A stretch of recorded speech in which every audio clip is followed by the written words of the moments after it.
One cold Tuesday morning, Evelyn sat beside the kitchen window with her cup of chamomile tea.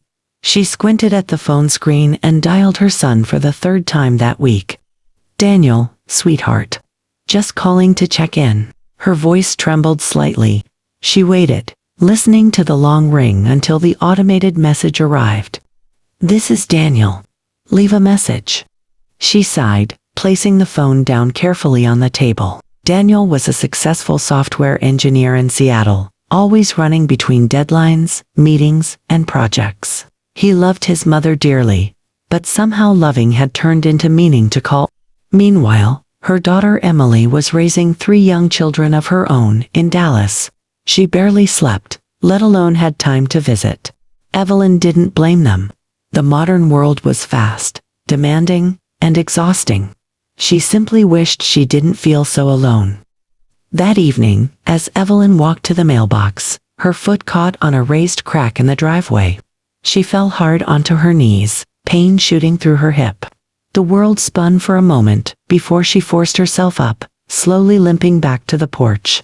Inside, she sank into a chair, wincing.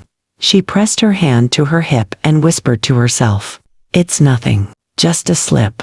But she knew it wasn't nothing. Her body was weakening. She had felt dizzy more often. Her vision blurred occasionally, and the effort of cooking or cleaning exhausted her. Still, she told no one. She didn't want to bother her children. She didn't want to be a burden. 3 days later, she called Emily. "Hi, sweetheart. I hope the kids are well. Just wanted to hear your voice." Her message was warm, soft, and hopeful. But the call went unnoticed among screaming toddlers, piles of laundry, and rushed grocery trips. Emily listened to the voicemail 3 days later and felt a sharp twist of guilt.